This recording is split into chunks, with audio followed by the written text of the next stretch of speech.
કેમ છો મારા વાલા બધા ડોક્ટર્સ અને એન્જિનિયર્સ? મજામાં છો ને? હજી થયા નથી, બનવાનું છે, બરાબર?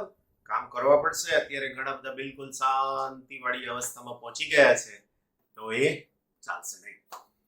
બીજા ચેપ્ટરમાં અંત તરફ જઈ રહ્યા છે, થોડુંક ઝડપથી કામ પૂરું કરવું છે, ધેટ વી નો, રાઈટ? જો બચ્ચા પાર્ટી, શું કરવાનું છે આપણે? 2.22 નંબરના દાખલાઓ 2.22 શું શોધવાનું છે?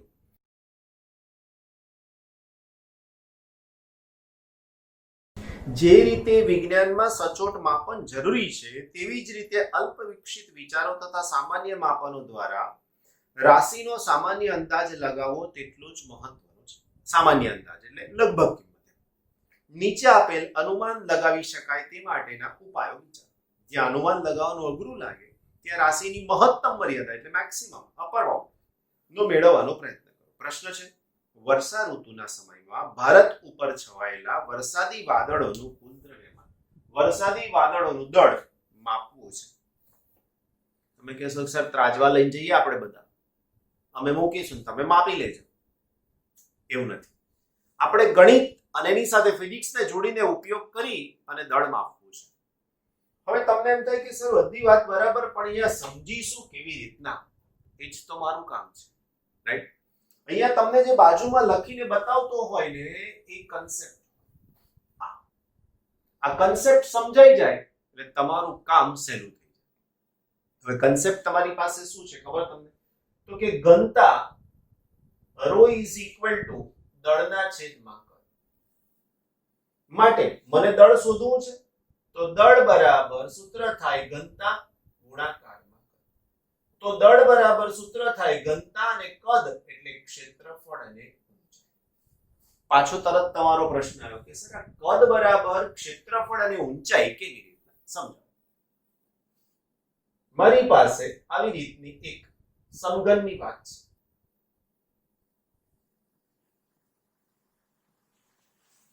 હું એને લંબઘન લઉં તો વધારે સારી રીતે સમજાઈ શકું. એટલે અહીંયા લંબાઈ, અહીંયા પહોળાઈ અને અહીંયા ત્રણ વસ્તુ છે આપણી પાસે, બરાબર? હવે હું આનું કદનું સૂત્ર લખું છું. કદ બરાબર લંબાઈ, પહોળાઈ અને ઊંચાઈ. આ ત્રણ વસ્તુ છે. હવે હું આ જ કદને આવી રીતના લખું છું, લંબાઈ, પહોળાઈ અને ઊંચાઈ.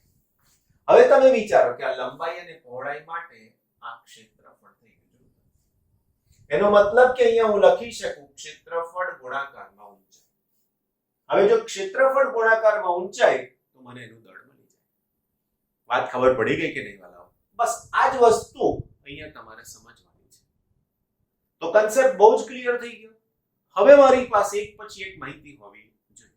સૌથી પહેલા મને જરૂર પડશે ઊંચાઈ. તો હું લખું છું.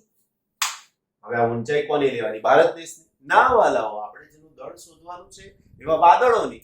તો એમાંથી જે વરસાદ પડે છે ને આપણે એ લઈ શકીએ. તો અહીંયા લખી શકીએ કે ભારતમાં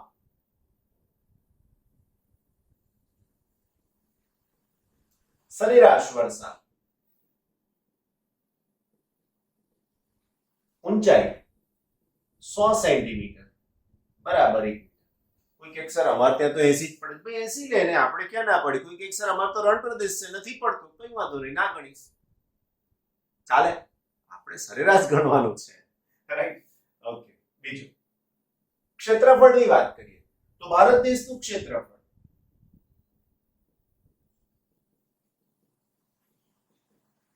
આપણે લગભગ કિંમત લેવાની, એવું મેં તમને કીધું, 3.3 મેગા કિલોમીટર.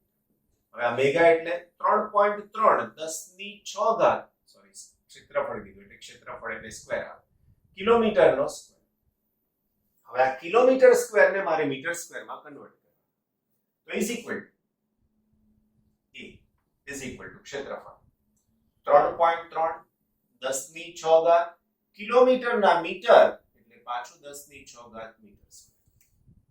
મને ખબર છે તમે મને તરત પૂછશો જ કે સર આ ક્યાંથી લાયા પાછા? હા, નવી વસ્તુ. તો સમજાવું છું. 1 કિલોમીટર બરાબર 10⁻³ મીટર થાય. તો આના પછી 1 કિલોમીટરનો સ્ક્વેર બરાબર 10⁻⁴ મીટરનો સ્ક્વેર. વર્ગ વર્ગ અને વર્ગ થઈ ગયું. સમજાય છે પરિસ્થિતિ? સહેલું છે ને? બસ તો આના પ્રમાણે થઈ ગયું. તો હવે બચ્ચા પાર્ટી તમને જે ક્ષેત્રફળ મળ્યું એ થશે 3.3 10 ની 12 ઘાત અને અહીંયા metre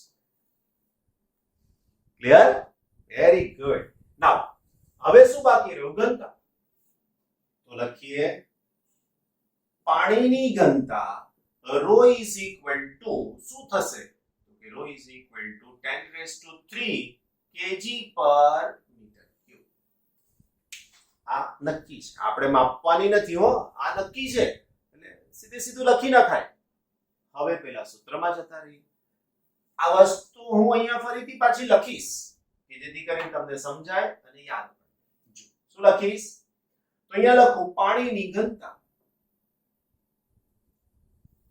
rho is equal to દળના છેદમાં માટે હું અહીંયા લખું દળ m બરાબર ઘનતા ગુણાકારમાં કદ તો હવે ઘનતા ગુણાકારમાં કદ એટલે ક્ષેત્રફળ અને એની ઊંચાઈ માટે દળ m બરાબર ઘનતા એટલે 10 ની 3 ઘાત એ ક્ષેત્રફળ આપણે શોધ્યું 3.3 10 ની 12 ઘાત અને ઊંચાઈ h તો ઊંચાઈ h છે તો મારા વાલાઓ આનો જવાબ થઈ જશે m is equal to 3.3 10 raised to 15 kg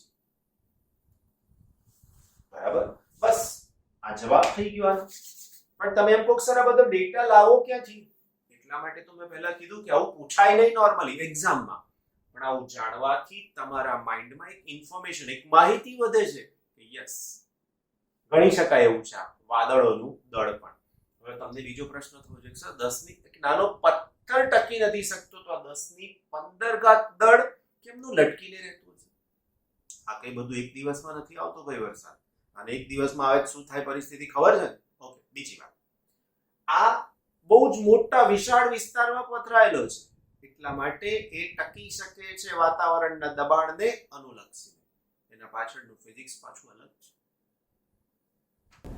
હવે ફિઝિક્સનો ઉપયોગ કરીને શોધવાનો છે સીધે સીધું એવું નથી કે જ્યાં ટ્રક ઊભી રહેતી હોય એ વજન કાંટા ઉપર હાથીને ઊભો રાખી દો તરત દળ મળી જશે તમારી વાત બિલકુલ સાચી છે ખોટી મહેનત આપણે શા માટે કરવાની રાઈટ પણ આપણે એવું સમજાવવું છે કે કંઈક અલગ રીતથી તમે આને સમજાવો જે પ્રેક્ટિકલી કંઈક ફિઝિક્સનો ઉપયોગ કરતો રાઈટ તમને હવે જે રીત શીખવાડવા જઈ રહ્યો છું એનો અનુભવ છે એક એક્ઝામ્પલ ધારો કે એક હોડી છે હોડીમાં કોઈ બેઠેલું નથી તમે બહાર ઊભા છો કોઈ એક વ્યક્તિ હોડીમાં જઈને બેસે છે તો હોડી સેજ દબાશે નીચે તો એવું સમજી લો કે ડી જેટલી નીચે D1 જેટલી નીચે ડૂબી અંદર હવે બીજો વ્યક્તિ બેસશે તો એ વધારે ડૂબશે અંદર પાણીની અંદર તો આ બે ઊંચાઈનો તફાવત શોધી લો D1 D2 D1 હવે એ ઊંચાઈ થઈ ગઈ હોડીના નીચેના ભાગનું ક્ષેત્રફળ તમને ખબર છે એ જાણી લીધું ક્ષેત્રફળ ગુણાકારમાં ઊંચાઈ એટલે કદ થઈ ગયું કદ મળી ગયું ઘનતા વડે ગુણી નાખો એટલે તરત જ તમને એ જે વ્યક્તિ અંદર બેઠો છે એનું દળ મળી જાય કન્સેપ્ટ લાસ્ટ ટાઈમ વાળો જ યુઝ થઈ રહ્યો છે ફરીથી લખી રહ્યો છું લાસ્ટ ટાઈમ વાળા કન્સેપ્ટ ને શું હતું આપણી પાસે તો કે ઘનતા બરાબર દળના છેદમાં કદ અગેન દળ માપવું છે ઘનતા ગુણાકારમાં કદ કદ એટલે શું લખીશ તો અહીંયા લખીશ ક્ષેત્રફળ ગુણાકારમાં હવે ઊંડાઈ હવે આ ઊંડાઈ મારે કેવી રીતે શોધવાની તો કે ક્ષેત્રફળ ગુણાકારમાં D2 D1 જવાબ થઈ ગયો હું આટલું જ લખવાનો છું જવાબમાં પણ કેમ તો કે મને હોડી કેટલું ડૂબે છે શું થાય છે કશું જ ખબર નથી રાઈટ બસ આપણે આ જ વસ્તુને સમજાઈ લેવાની છે શબ્દોમાં ઓકે ધારો કે કોઈ એક મોટી વિશાળ બોટ છે બોટ એટલે પછી આપણે બેસી એવી બોટ નહીં હોય એવી બોટમાં હાથીને બેસાડો તો બોટ તો ડૂબે ડૂબે હાથીએ જતો રહે રાઈટ પણ હાથીને કંઈ થાય નહીં રીઝન પાણીમાં જઈ શકે છે હાથી આપણી જેમ નહીં ઓકે તો અહીંયા કયા નિયમ પરથી શોધીએ છીએ તો કે તરતા પદાર્થના નિયમ પરથી આનો ઉપયોગ તરતા પદાર્થના નિયમ પરથી શોધવામાં આવે છે તો હાથીનું દળ તરતા પદાર્થના નિયમ પરથી મળી શકે એવું થાય isn't it હવે હું લખી શકું ધારો મોટી બોટમાં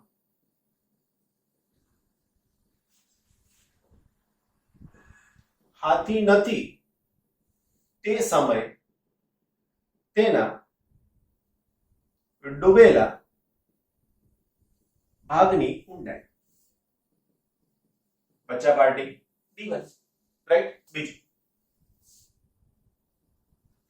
હાથીને મોટી બોટમાં લઈ ગયા બાદ તેના એટલે બોટના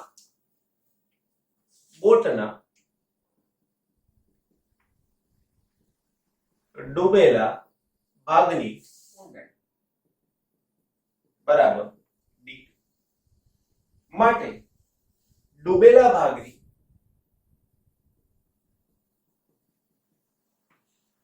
ઊંડાઈ નો તફાવત બરાબર સૂત્ર થઈ શકશે D2 માઈનસ. વાત પૂરી, રાઈટ. માટે ડૂબેલા ભાગ વડે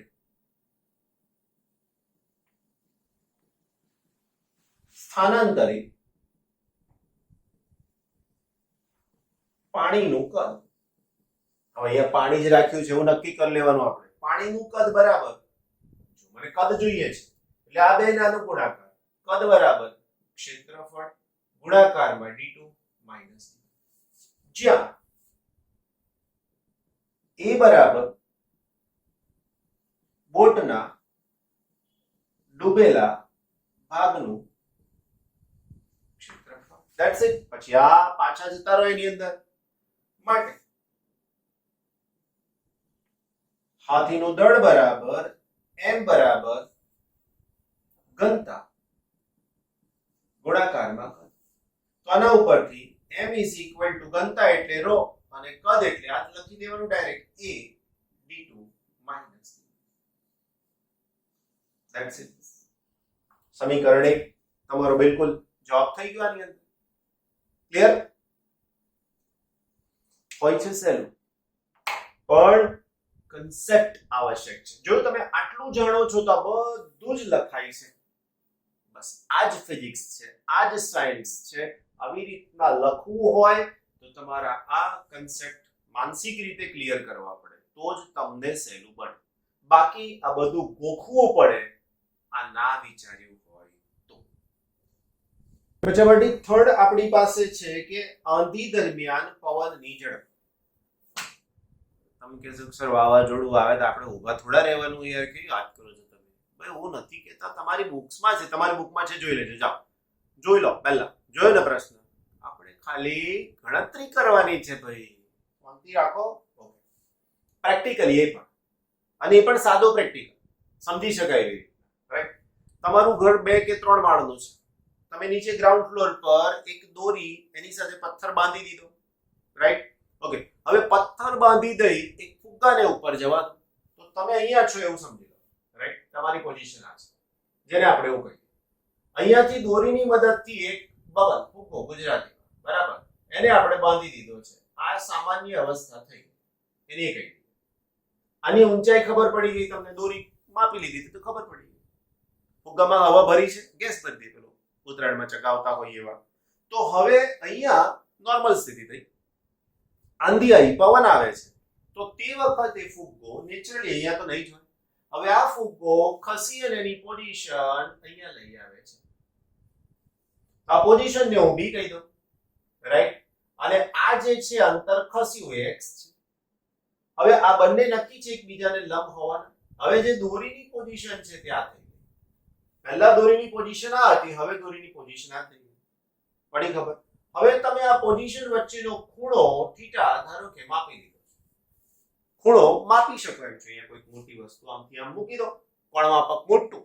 રાઈટ. તો એની મદદથી આ ખૂણો તમે માપી શકો. જો આ ખૂણો મપાઈ ગયો, તમારું કામ થઈ ગયું. બસ.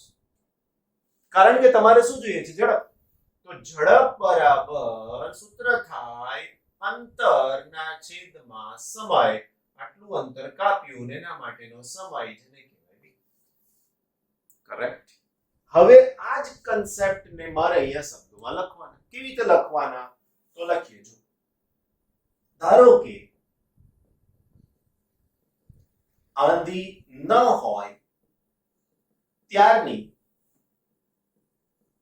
ફુગ્ગાની સ્થિતિ બરાબર O થી A ની ઊંચાઈ બરાબર h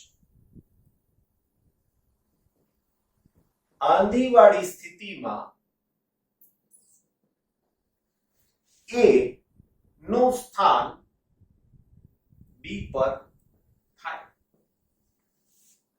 AB બરાબર x તે સ્થાનાંતર માટે લાગતો સમય બરાબર t છે આકૃતિ પરથી tan થીટા બરાબર સામેની બાજુ ના છેદમાં પાસેની બાજુ આ તો આવડે ને વાલાઓ 10મા ધોરણમાં શીખ્યા tan થીટા બરાબર સામેની બાજુના છેદમાં પાસેની બાજુ હવે મારે x જોઈએ છે તો x h tan theta right હવે આ x બરાબર h tan theta થઈ ગયું તો એની સાથે માટે ઝડપ બરાબર v t આ સૂત્ર સોરી અંતર ના છેદમાં સમય હવે અંતર છે h tan theta divided by t હવે બધું જ તમને મળી ગયું આકૃતિ ઉપરથી વાલાઓ તમે પ્રેક્ટિકલી પણ જોયું કે અહીંયા ખૂણો માપી શકાય એમ છે h તો ઊંચાઈ પહેલેથી છે t સમય તમને ખબર પડે અહીંથી આમ જતા કેટલો સમય લાગે તે સહેલું છે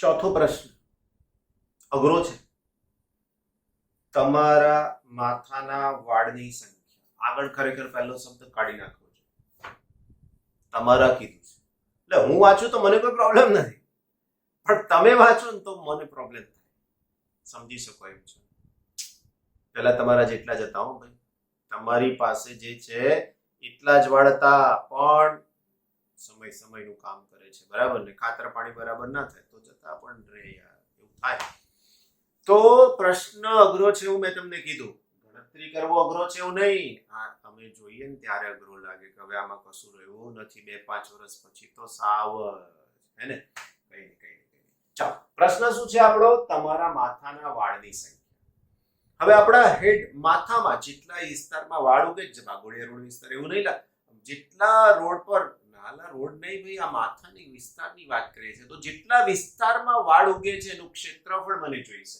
એટલે આપણે એવું કહી શકીએ છીએ કે માથામાં વ્યક્તિના માથામાં વાળ જે ભાગમાં છે તેની ત્રિજ્યા અરાઉન્ડ 8 સેન્ટીમીટર અરાઉન્ડ કીધું હો એક્ઝેક્ટ પછી એવું નહીં કહેવાનું સર મારે તો 7 સેન્ટીમીટર છે મારે તો 9 સેન્ટીમીટર છે એવું નહીં કોઈ એક જગ્યાએથી આમ અરાઉન્ડ સર્કલ ફેરવી શકાય એવી આપણે કંઈક વાત કરી રહ્યા છીએ રાઈટ તો 8 સેન્ટીમીટર ઓકે પહેલા કન્સેપ્ટ કહી દો કન્સેપ્ટ આનો બહુ સહેલો છે જો મને અહીંયા કન્સેપ્ટ જો મને એવું થાય કે ક્ષેત્રફળ અને અહીંયા લખું સંખ્યા વાળની સંખ્યા જો મને એક વાળનું ક્ષેત્રફળ મળી જાય તો એક ક્ષેત્રફળને હું x કહી દઉં તો x ક્ષેત્રફળ છે તો એક વાળ છે તો આટલા ભાગનું ક્ષેત્રફળ હોય તો એમાં કેટલી સંખ્યા હોઈ શકે તરત જ ગણી શકાય તો હવે મારી પાસે આ ત્રિજ્યા મળી ગઈ કન્વર્ઝન કરી દીધું હવે હું લખી શકું વાળના જાડાઈ તો એક વાળની જાડાઈ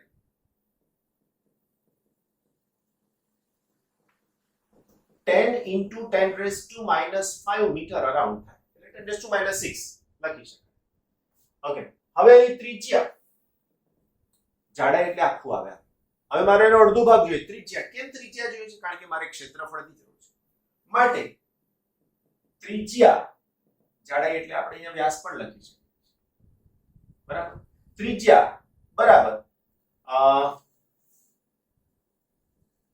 વાળના આડછેદની ત્રિજ્યા એવું લખીએ બાળકો આડછેદ એટલે આ કીધું તમને, આ ભાગ આડછેદ, આખો વાળ બતાવીએ તો આ ભાગને એનો આડછેદ કહેવાય. તો આડછેદની ત્રિજ્યા બરાબર સૂત્ર થઈ શકશે એનો અડધો ભાગ, that means 5 into 10⁻⁵. બસ હવે આ કામ કરીએ તો અહીંયા લખી શકું માટે માથામાં વાળની સંખ્યા બરાબર અંશ અને છેદ. અંશમાં આ ક્ષેત્રફળ અને આનો ગુણાકાર, તો લખી શકીએ માથાના જે ભાગમાં વાળ છે તેનું ક્ષેત્રફળ છેદમાં એક વાળના આડછેદનું ક્ષેત્રફળ. હવે આ મેં ક્યાંયથી લખ્યું નથી, અહીંથી જ લાવ્યો છું. જે ભાગમાં વાળ છે એનું ક્ષેત્રફળ ગુણાકારમાં ના છેદમાં એક વાળના આડછેદનું ક્ષેત્રફળ. સમજાય છે? બસ હવે મળી જશે મને સંખ્યા બરાબર ત્રિજ્યા ત્યાં છે, વર્તુળના ક્ષેત્રફળનું સૂત્ર થાય પાઈ r નો સ્ક્વેર 8 into 10⁻² હોલ સ્ક્વેર એ ડિવાઇડેડ બાય એક વાળ માટે અહીંયા પાઈ 5 ગુણાકારમાં 10⁻² નો સ્ક્વેર. આ કેન્સલ. 8 નો વર્ગ થશે 64, 10⁻⁴. 5 નો વર્ગ થશે 25 અને આને મળશે સોરી -5 લખો -5. આનો વર્ગ થશે 10⁻⁻10. આનો ભાગાકાર કરી નાખો તો એનો આન્સર તમને અરાઉન્ડ મળી શકશે 2.56 into 10⁻². 10 ઉપર જાય તો 10⁶. આટલા વાળ એવરેજ માથામાં હોય, ગણવા હોય તો ગણી નાખજો. એક કરીને ગણવા બેસવાનું. તમારા નહીં તો તમારા ઘરમાંથી કોઈ ના પણ ગણી શકો છો. ગણાઈ જાય તો કાલ સુધીમાં કહેજો મને. ભાઈ 1 સેકન્ડમાં એક ગણશો ને તોય 10⁶ સેકન્ડ થશે. 10⁶ સેકન્ડ એટલે કેટલો સમય વર્ષોમાં થશે. એકાદ દિવસમાં શક્ય નથી. આ બધી એવરેજ કિંમતો શોધેલી છે, રાઈટ? ભલાઓ બીજો પ્રશ્ન છે આપણી પાસે ઈ નંબરમાં. તમારા વર્ગખંડમાં વાયુના અણુઓની સંખ્યા શોધવાની છે. દરેક પ્રશ્ન કંઈક નવી સ્ટ્રેટેજી લઈને આવે છે. દરેક પ્રશ્ન. હવે એક્ચ્યુઅલી કેમિસ્ટ્રીમાં તમે મોલ કન્સેપ્ટ શીખી ગયા છો. એક મોલ કોઈ પણ દ્રવ્ય લો, ઓક્સિજન, હાઇડ્રોજન, નાઇટ્રોજન, પાણી, ગમે તે એક મોલ વાયુનો જથ્થો લો તો એનું કદ કેટલું હોઈ શકે? તો કે 22.4 મીટર. એક મોલ કોઈ પણ દ્રવ્ય, બરાબર છે? તો હવે મને આ 22.4 લીટર કદ મળી ગયું, એને હું મીટર ક્યુબમાં કન્વર્ટ કરી નાખીશ એટલે એક મોલનું કદ મળી ગયું તો ઊંધું જઈશું. એક મોલ તો એનું કદ આટલું છે, તો આટલા કદમાં એક મોલ અણુ એટલે એને જેટલા હોય એવોગાડ્રો અંક જેટલા. હવે એવોગાડ્રો અંક જેટલા અણુઓ કેટલું કદ રોકે છે? તો કે 22.4 લીટર. હવે આપણા ઓરડાનું, આપણા રૂમનું, વર્ગખંડનું કદ મળી જાય તો એનો જવાબ મળી જાય, રાઈટ? તો હવે કન્સેપ્ટ પહેલા લખી લઈએ છે. ધ્યાન રાખજો કન્સેપ્ટ શું કહે છે? અહીંયા કદ અને અહીંયા સંખ્યા.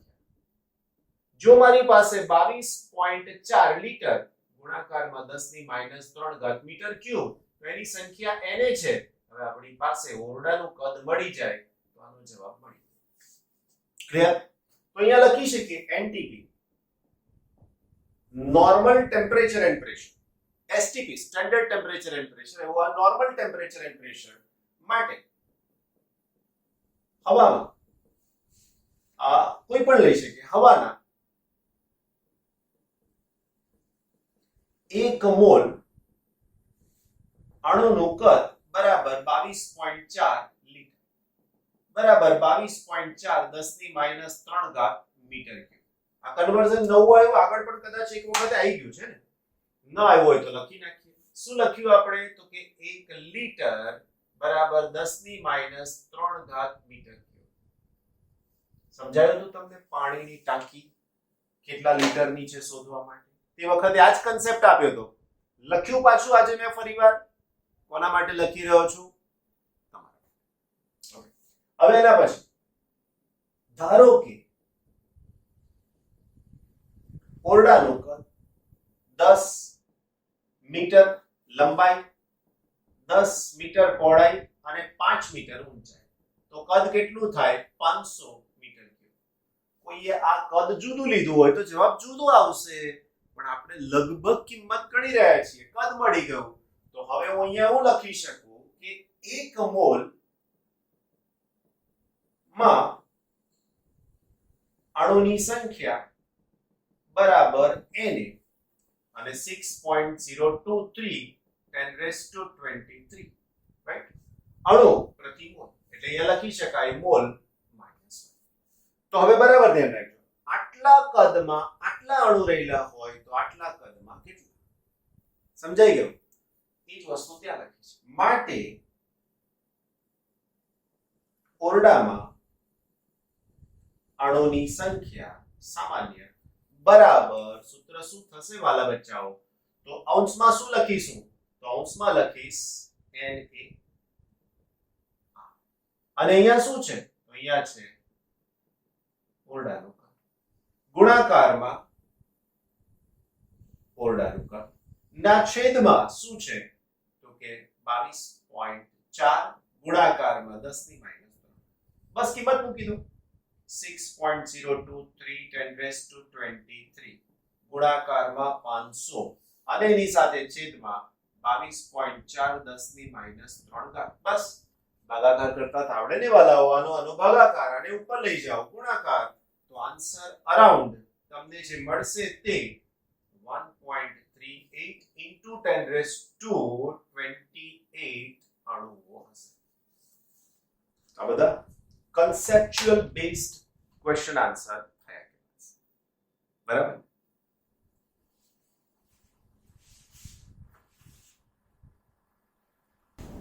બાળકો આગળ આપણે લઈએ છીએ સ્વાધ્યાયનો 2.23 નંબરનો દાખલો. શું કહે છે?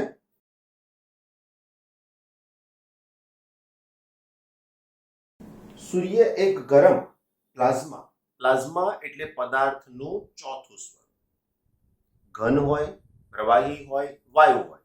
આ ચોથા સ્વરૂપમાં શું હોય?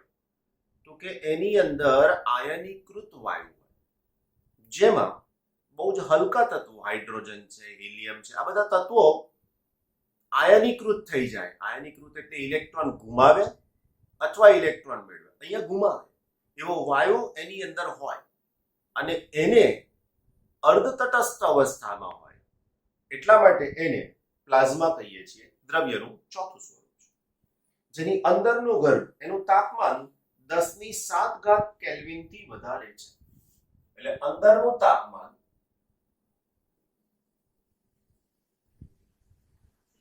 10⁷ કેલ્વિન છે, બહારનું તાપમાન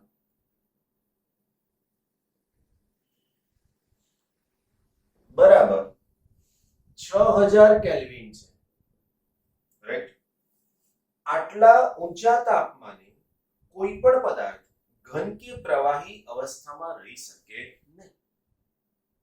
સૂર્યની દળ ઘનતા એટલે કે ρ ઘન અને પ્રવાહી અથવા વાયુઓની ઘનતામાંથી કયા વિસ્તારની હોવાની તમે ધારણા કરો છો? ઘનતા કઈ હોઈ શકે? કઈ હોઈ શકે એનો મતલબ ઘન છે, પ્રવાહી છે કે વાયુ છે? તમારું અનુમાન સાચું છે તેની ચકાસણી નીચે આપેલી માહિતી પરથી નક્કી કરી શકો છો. સૂર્યનું દળ જે આપણને આપેલું છે, બરાબર, 2 × 10⁻30 કિલોગ્રામ, રાઈટ? એના પછી સૂર્યની ત્રિજ્યા બરાબર 7 × 10⁸ મીટર, રાઈટ? હવે આપણે આટલી માહિતીને આધારે નક્કી કરવું છે, તો મારે ઘનતા શોધવી છે. દર વખતે તમને દાખલાની નાની સિસ્ટમ બતાવું છું. આ નાની સિસ્ટમ જો તમે જોઈ લીધી તો તમારો પ્રોગ્રામ બહુ જ ક્લિયર થઈ જશે કે ઘનતા બરાબર દળના છેદમાં કદ. હવે આ દળ આપણને આપી દીધેલું છે ને કદનો મતલબ v 4/3 pi r. આવું આપણને ઘનતા પરથી મળી શકે છે. બસ આ ઘનતા વાયુની અલગ, પ્રવાહીની અલગ અને ઘનની અલગ. ઘનતા મળશે એટલે આપણે એનો જવાબ આપી દઈશું.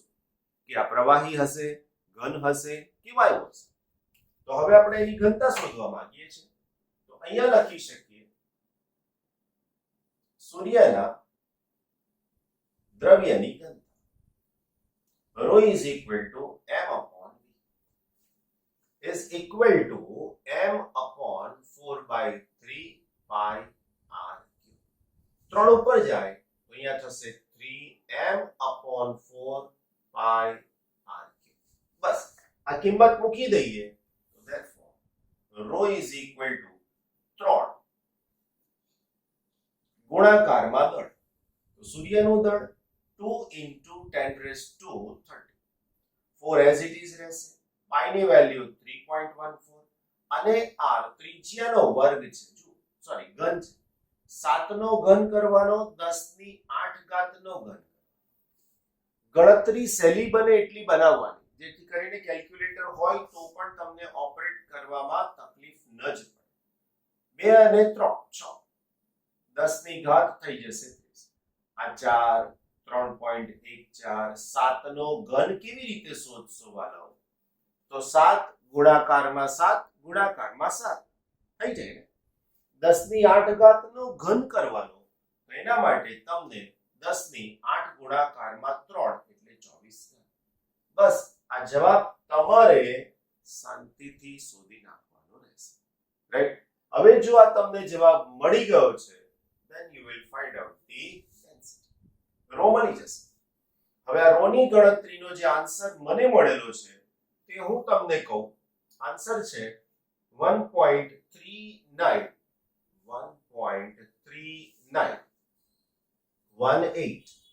into 10 raised to 3. એટલે એકચ્યુઅલી ડાયરેક્ટ 3 નહીં આવે, 10 ની 6 ઘાત આવશે. અહીંયા તમારી પાસે 10 ની 6 ઘાત આવશે. એને તમારે એડજસ્ટ કરવાની દશાંશ ચિહ્નની સાથે. પ્રોબ્લેમ સોલ્વ થઈ જાય. અને આનું એપ્રોક્સિમેટ વેલ્યુ થાય 1.4 into 10 raised to 3 kg per meter cube. તો અહીંયા પણ લખી શકાશે kg per meter cube. Right? તો આ પ્રમાણે ઘનતા તમને મળી ગઈ છે. સોલ્વ થઈ ગયો પ્રોબ્લેમ.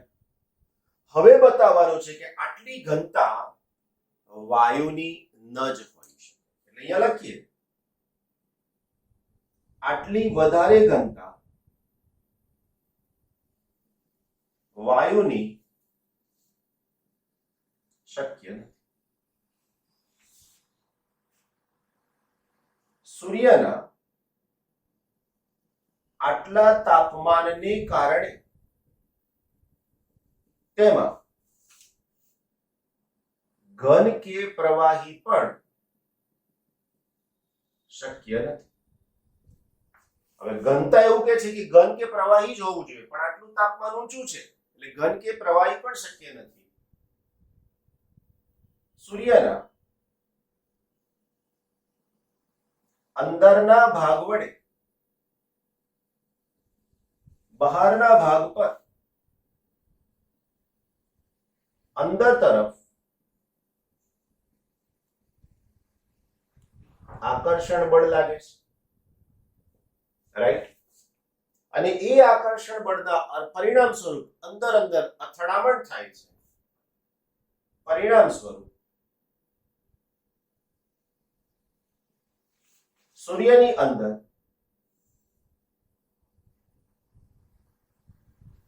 પ્લાઝમા ખૂબ જ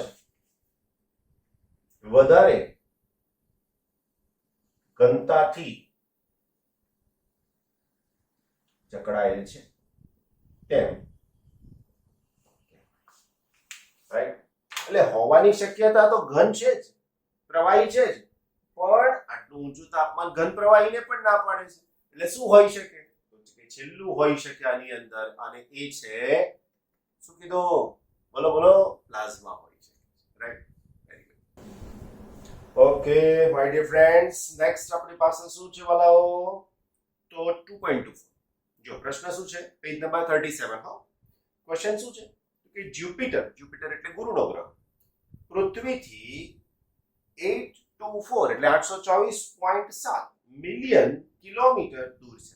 આ મિલિયન એટલે મેગા, અને મેગા એટલે 10⁶ ઘાત. તો પૃથ્વીથી, અહીંયા પૃથ્વી, રાઈટ, અહીંયા ગ્રહ છે એવું કીધું, તો પૃથ્વીથી કેટલે દૂર છે એવું કીધું, તો પૃથ્વીથી ગ્રહનું અંતર d is equal to 824.7 million એટલે કે મેગા કિલોમીટર. હવે એનું કન્વર્ઝન કરી દઈએ. 824.7 10⁶ કિલોમીટર, રાઈટ. હવે તમને વ્યાસ શોધવાનું કીધું છે. જો તમે આને મીટરમાં રાખશો કન્વર્ટ કરીને હજુ, તો મીટરમાં જવાબ આવશે. કિલોમીટરમાં રાખશો તો જવાબ કિલોમીટરમાં આવશે. જરૂર પડે મીટરમાં ફેરવીશું, નહીં તો કિલોમીટર જવાબ સાચો છે. ત્યારે તેના કોણીય વ્યાસનું માપ, કોણીય વ્યાસ એટલે કે ખૂણો, આપણે એને આલ્ફા કહી દઈએ, કાં તો થીટા કહી દો, તમારે જે કહેવું હોય તે કહેવાય. કોણીય વ્યાસનું માપ 35.72 અને પછી ઉપર બે ડેશ કર્યા છે. એક ડેશ હોય તો મિનિટ, બે ડેશ હોય તો સેકન્ડ, રાઈટ. તો જુપિટરનો વ્યાસ શોધવાનો કીધો છે. હવે પૃથ્વી અહીંયાથી વિચારો, અહીંથી આ અંતર એટલે કે આના બે સ્થાન વચ્ચેનો ખૂણો છે. આ ખૂણાને આપણે નામ આપી દઈએ છીએ આલ્ફા, બરાબર ને. આ આલ્ફા શોધવું છે તો આને ડી કહી દઈએ અને આને સ્મોલ ડી કહી દઈએ, રાઈટ. આ પૃથ્વી થયું અને આ થયો ગ્રહ, રાઈટ. હવે મને વ્યાસ શોધવો છે તો ઓકે, પહેલા આનું કન્વર્ઝન કરવું પડશે, કારણ કે આપણે જે વ્યાખ્યા યુઝ કરીશું ને વાલાઓ, એ શેમાં હશે? સેકન્ડમાં છે એટલે એને રેડિયનમાં કન્વર્ટ કરવી પડશે. તો અહીંયા આવશે 35.72 into 4.85 10⁻⁶ રેડિયન. પાછું કહેશો સર આ ક્યાંથી લાયા? ઉદાહરણ 2 એની અંદર કન્વર્ઝન કર્યું છે કે 1 સેકન્ડ તો આટલા રેડિયન, આટલી સેકન્ડ તો કેટલા રેડિયન, isn't it? તો આ પ્રમાણે શક્ય બની ગયું. નાઉ આ મને આલ્ફા મળી ગયો છે. હવે લખી શકીએ આકૃતિ ઉપરથી અથવા તો અહીં આલ્ફા ઇઝ ઇક્વલ ટુ સામે એટલે કે ડી ના છેદમાં પાસે એટલે કે, રાઈટ. હવે આ સૂત્રમાંથી મને જોઈએ છે ડી, માટે D is equal to alpha into D. આલ્ફાની વેલ્યુ તો ક્યાં લખીશું? 35.75 4.85 10⁻⁶ into 824.7 10⁶. આનો ગુણાકાર કરી દેવાનો એટલે આ 10⁻⁶ 10⁻+6 જતા રહેશે. જે કઈ આવશે એ જવાબ કિલોમીટરમાં હશે. અને એનો તમે, મારી પાસે ગણેલો જવાબ નથી, પણ અહીંયા હું લખી શકું 10⁵ ઘાત અને એના પછી એના મીટર કિલોમીટર. કરેક્ટ. આ થઈ ગયો આપણો આન્સર. રાઈટ. વધારાનું સ્વાધ્યાય એ જ પેજ પર છે 37. શું કહે છે? વરસાદમાં એક વ્યક્તિ ઝડપથી ચાલી રહી છે, અત્યારે પણ તકલીફ, રાઈટ. ઓકે. તેની છત્રી શિરોલંબ દિશા સાથે આગળ તરફ થીટા જેટલા કોણે નમેલી રાખેલી છે. કેટલીક વાર જોયું છે વરસાદ પડતો ત્યારે પવન, હવા પણ આવતી હોય, તો તે વખતે આમ રાખો તો પલળી જવાય, એટલે કાં તો આગળ તરફ નમેલી છત્રી કાં તો પાછળ તરફ, રાઈટ. ઓકે.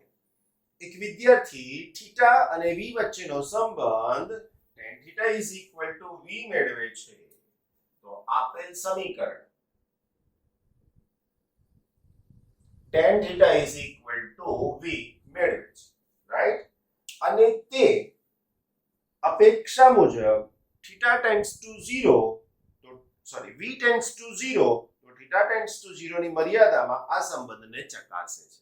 કહેવા શું માંગે છે કે જો વેગ શૂન્ય થઈ જાય એનો પોતાનો, તો આ થીટા કોણ શૂન્ય થઈ જાય અને એ વખતે જે વેગ 0 થઈ જાય, એવું કહેવા માંગે છે, રાઈટ. આપણે ધારી લઈએ કે પવન પ્રબળ નથી, વરસાદ શિરોલંબ દિશામાં પડી રહ્યો છે. તમે વિચારી શકો કે આ સંબંધ સાચો હોઈ શકે? જો નથી તો આવા કારણનું અનુમાન કરો. કેટલાક કે સર પ્રશ્ન શું કહેવા માંગે છે, જવાબ કઈ રીતે શોધવાનો છે, કઈ જ ખબર નથી પડતી, બ્લેન્ક થઈ જવાય છે. બ્લેન્ક થવાય એ પણ એક નિશાની એવી છે કે તમે સમજવાનો ટ્રાય કરી રહ્યા છો. તમે બ્લેન્ક થયા એનો મતલબ શું કે તમે ટ્રાય કર્યો પણ ના ખબર પડી. It is the positive sense. તમારા વિચારો પ્લસ છે. ફરીથી આખી રકમ વાંચો. આટલું વાંચ્યા પછી તમને એવો અનુભવ થાય છે કે આ સૂત્ર સાચું છે કે કેમ એવું કંઈક પૂછવા માંગે છે. આ તમે જે વિચારીને કર્યું એ તમારો વિચાર તમને દાખલાના જવાબ તરફ લઈ જશે. મતલબ મારે આ સમીકરણને ચકાસવાનું છે. આ સમીકરણ સાચું હોય તો શું થાય મને કહો. કે ડાબી બાજુના પરિમાણ બરાબર જમણી બાજુના પરિમાણ થવા જોઈએ. જો આમ થઈ જાય તો આ સમીકરણ સાચું છે. દાખલાને ગણવો તો બહુ રમત વાત છે પાર્ટી. બરાબર, તો અહીંયા હું લખું tan θ નું પારિમાણિક સૂત્ર બરાબર m0 l0 t0. કેમ? તો કે ભાઈ ત્રિકોણમિતીય વિધેય છે, એને ક્યારે પારિમાણિક સૂત્ર ના હોય મારા વાલાઓ. ઓકે, રહ્યો વેગ v, તો અહીંયા લખી શકું છું હું કે વેગનું પારિમાણિક સૂત્ર. હવે વેગનું પારિમાણિક સૂત્ર શું થાય? તો કે બહુ સહેલું છે મિત્રો.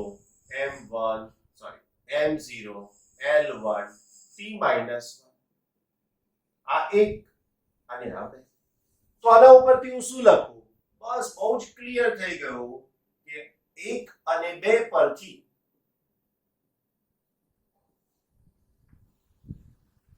આપેલ સમીકરણ માટે ડાબી બાજુ અને જમણી બાજુના પરિમાણ સમાન મળતા નથી. સમાન મળતા નથી માટે આપેલ સમીકરણ પારિમાણિક દ્રષ્ટિએ સાચું. હવે અહીંયા હું એક તમને વાત કહું, બહુ જ ધ્યાનમાં રાખવા જેવી બાબત છે. બીજા ચેપ્ટરને અનુલક્ષે આ જ ટોપિકને અનુલક્ષે જો કોઈ સમીકરણ પારિમાણિક દ્રષ્ટિએ સાચું ના હોય તો એ વાસ્તવમાં ક્યારેય સાચું ના જ હોય. ફરીથી, જો કોઈ સમીકરણ પારિમાણિક દ્રષ્ટિએ ખોટું હોય તો એ બધી જ રીતે ખોટું. બરાબર, પણ એની સામે જો કોઈ સમીકરણ પારિમાણિક દ્રષ્ટિએ સાચું હોય તો એ હંમેશા સાચું હોય જ એવું ના પણ. જો કોઈ સમીકરણ પારિમાણિક દ્રષ્ટિએ સાચું હોય તો એ હંમેશા સાચું હોય જ એવું ના પણ થાય. પણ વાલાઓ અહીં તો ખોટું જ છે, એટલે આ ખોટું જ છે. તો પાછો પ્રશ્ન પૂછ્યો છે આપણને. શું પ્રશ્ન પૂછ્યો છે? પ્રશ્ન એ પૂછ્યો છે કે સાચું બતાવો ને, શું હોઈ શકે? તો એક શક્ય સ્થિતિ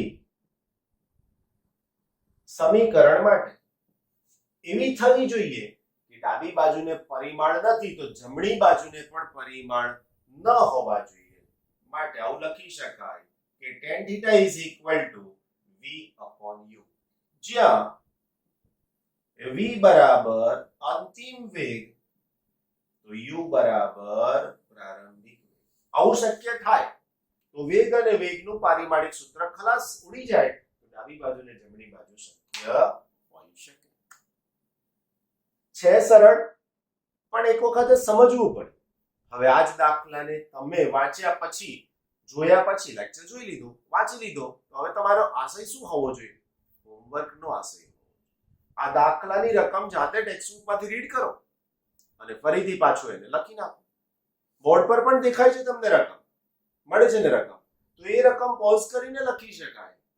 ઘણાને લખવાનો બહુ જ કંટાળો આવતો હોય છે તો માર્ક્સ પણ નહીં મળે. સાયન્સની અંદર ફિઝિક્સ, કેમિસ્ટ્રી, મેથ્સ, બાયોલોજી આ બધાનો એક જ ગુણધર્મ લખો અને તૈયાર કરો. વાંચીને તૈયાર ના થાય, વાંચીને તૈયાર કરવા માટે સાયન્સ બન્યું જ નથી, ક્યારેય ના થાય. વાંચવાની પરિસ્થિતિ આવે અને 10 વાર 5 વાર તમારી ક્ષમતા પ્રમાણે લખો, પછી વાંચી. સમજાય છે ને શું કહેવા માંગુ છું? બિલકુલ ક્લિયર?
થઈ ગયા વાલા બચ્ચાઓ, ખોવાઈ ગયા, આગા પાછા થઈ ગયા લેક્ચર જોતા જોતા.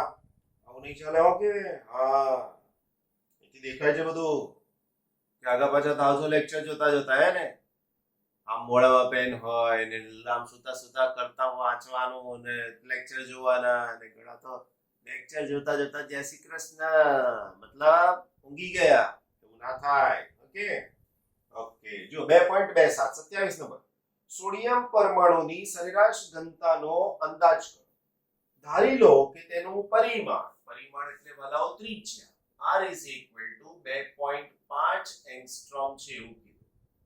એંગસ્ટ્રોમ કન્વર્ઝન શીખવાડ્યું. 2.5 10 ઘાત મીટર. કરેક્ટ. એવોગેડ્રો અંક અને સોડિયમના પરમાણુય દળના જાણીતા મૂલ્યનો ઉપયોગ કરો. Very good.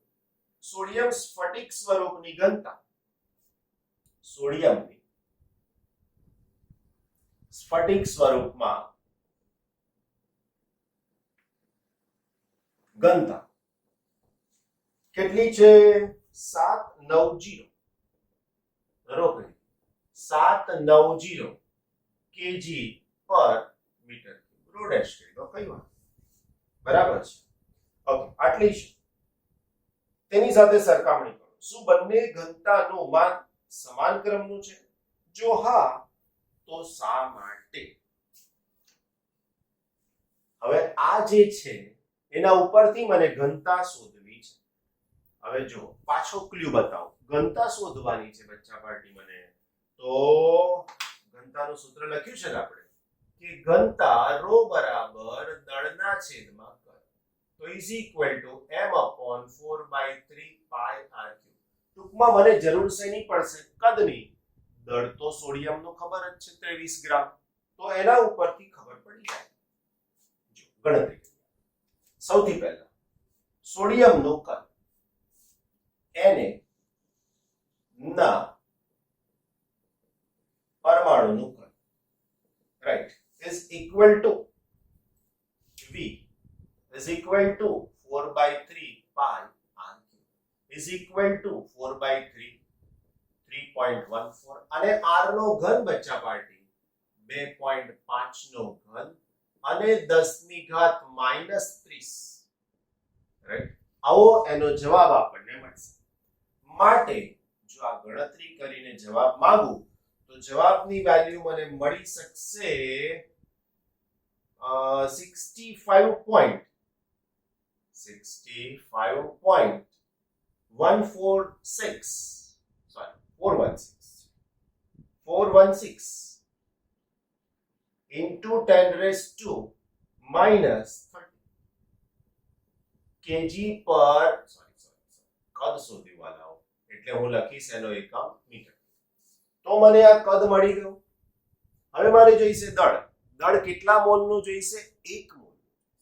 તો હવે હું આવું લખી શકું કે 1 મોલ સોડિયમમાં 1 મોલ Na માં પરમાણુની સંખ્યા. અત્યારે 1 મોલનું કદ શોધી લઈએ પહેલા.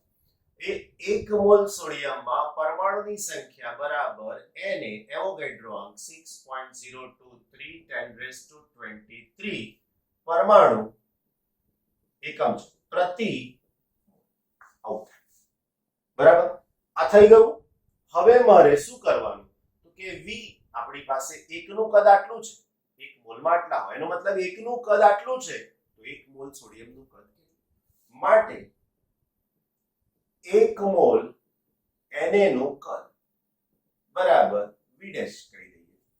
ઓકે, V લખીએ તોય વાત આને V ડેશ.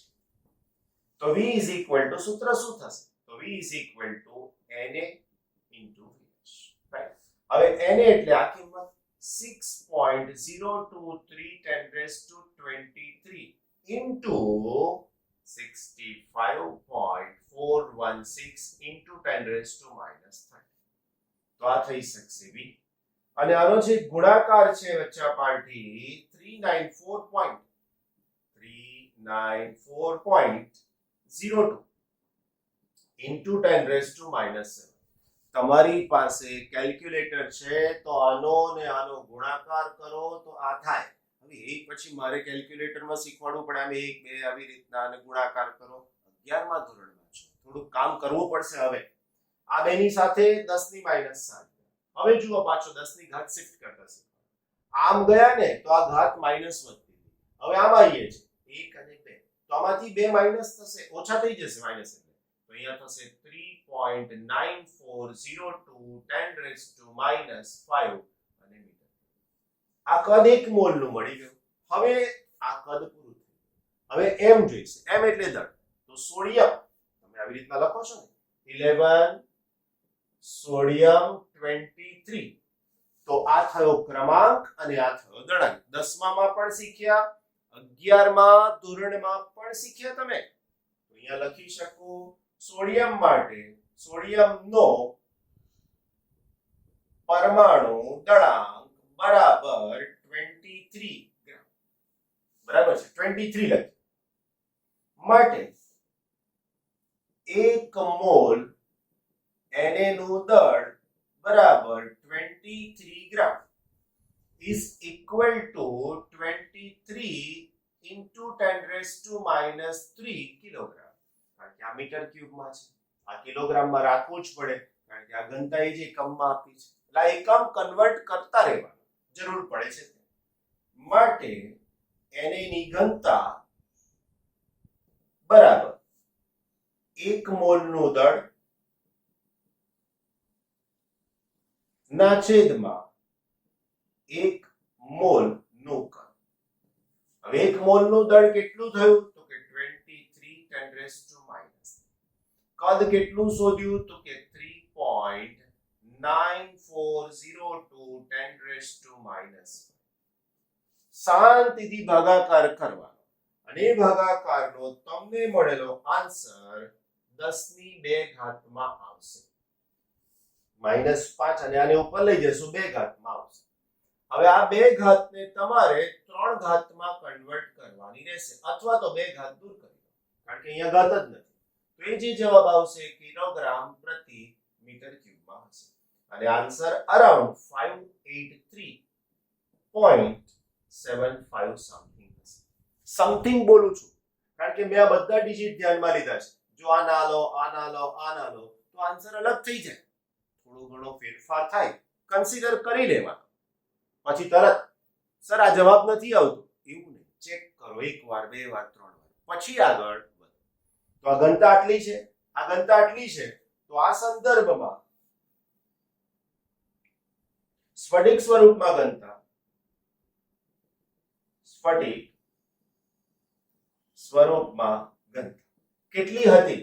તો કે સ્ફટિક સ્વરૂપમાં ઘનતા હતી 970 kg/મીટર ક્યુબ. માટે આને રો ડેશ કીધું છે. માટે rho upon rho dash is equal to 583.75 ના છેદમાં 970. Approximately is equal to 0.6020 is approximately 0.6. એટલે આ લગભગ સરખી આવે છે. આ કિંમત લગભગ સરખી આવે છે. આવું શા માટે થાય? તો કે જ્યારે મુક્ત અવસ્થાની વાત કરી, આ બધી અહીંથી શરૂ કરીને આ બધી મુક્ત અવસ્થાની વાત થઈ. આ જે છે કોમ્પેક્ટ છે, બંધાયેલું છે. હવે એવું સમજો કે માણસો આખા ક્લાસ રિસેસ પડેલી છે સ્કૂલમાં, હવે આખું ગ્રાઉન્ડ ભરાઈ ગયું છે. હવે એ જ વિદ્યાર્થીઓ ક્લાસમાં જઈને બેસે તો આટલા નાના ક્લાસમાં પણ સમાઈ જાય છે, ઇઝન્ટ ઇટ? તો આવું શું થયું? તો કે એની ચોક્કસ ગોઠવણી થઈ, નિશ્ચિત ગોઠવણી થઈ. એવું આ સ્ફટિક સ્વરૂપ છે, એની અંદર ગોઠવણી નિશ્ચિત છે. તો ત્યાં લગોલગ એકબીજાની સાથે બેસેલા છે પરમાણુઓ, માટે ત્યાં ઘનતા વધારે છે, અહીંયા ઘનતા પ્રમાણમાં ઓછી છે. લગભગ સરખું, ચોક્કસ સરખું નથી, પણ આ ઘનતા વધારે હોવાનું કારણ મેં તમને કીધું. શું કીધું? કે અહીંયા ઘનતા વધારે છે કારણ કે સોડિયમના પરમાણુ એકબીજાની સાથે ખૂબ જ જકડાઈને રહેલા છે. કયા સ્વરૂપમાં? સ્ફટિક સ્વરૂપમાં. જ્યારે અહીંયા શું વિચાર્યું છે? મુક્ત. ભેગા કરીને મૂકી દીધા છે. મુક્ત છે, ભેગા નથી. ધેટ મીન્સ લઈ લીધા છે સાથે, બરાબર? પણ પણ બંધન ચોક્કસ બંધ જે આયનિક બંધ તમે કહો છો એવા કોઈ બંધ આની અંદર નથી. સોડિયમમાં જે આયનિક બંધ બને એવું નથી બોલ્યો, ધ્યાન રાખજો. સોડિયમ અને ક્લોરીન વચ્ચે આયનિક બંધ બને, અહીંયા આયનિક બંધ